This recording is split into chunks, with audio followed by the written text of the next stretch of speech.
नमस्कार, मैं गौरव जायसवाल और आप देख रहे हैं CNN इंडिया।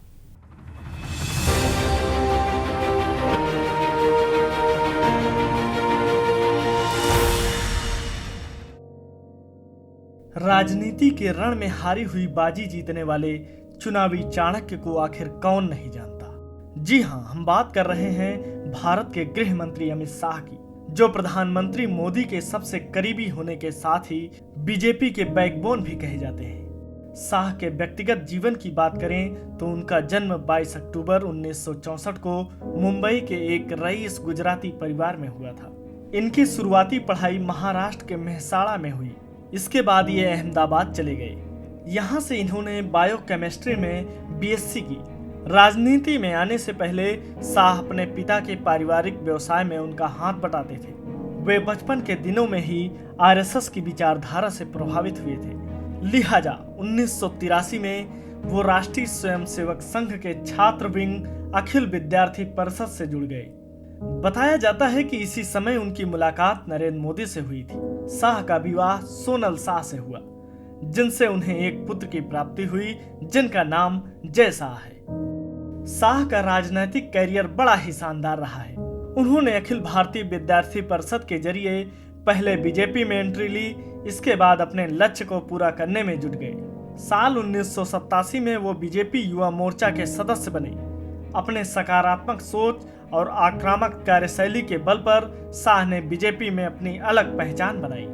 बीजेपी में इनका स्क्रीन टेस्ट भी हुआ, जब 1991 में उन्हें आडवाणी और 1996 में अटल बिहारी वाजपेयी के चुनाव प्रचार का जिम्मा मिला।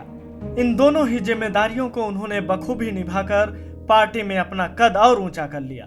शाह ने 1997 गुजरात के सरखेज सीट से विधानसभा का उपचुनाव जीतकर अपने राजनीतिक पारी की शुरुआत की।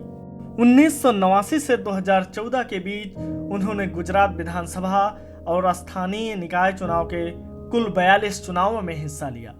खास बात यह है कि वो एक भी चुनाव में पराजित नहीं हुए। शाह 1997 से लेकर 2011 तक सरखेज विधानसभा के विधायक रहे। इसके बाद उन्होंने 2012 में नरनूपुरा विधानसभा क्षेत्र के लिए पर्चा भरा और इस चुनाव को भी उन्होंने भारी मतों से जीत लिया। साल 2013 का एक ऐसा दौर भी आया जब पार्टी ने शाह को 16वीं लोकसभा चुनाव के लिए उत्तर प्रदेश का प्रभारी बनाया। इनके कुशल नेतृत्व के चलते बीजेपी ने यूपी में 80 से रिकॉर्ड 71 सीटें हासिल की।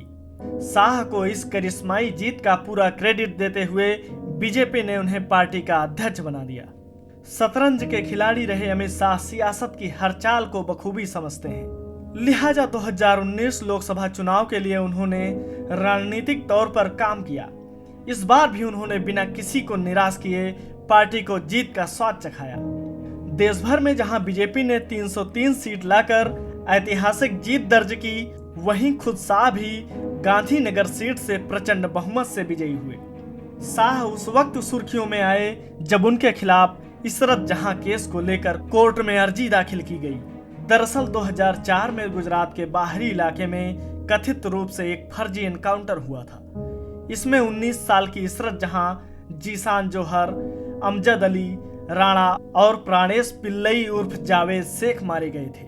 गुजरात पुलिस ने यह दावा किया था कि ये सभी लश्कर के आतंकी थे, जो उस वक्त के सीएम नरेंद्र मोदी की हत्या की साजिश रच रहे थे।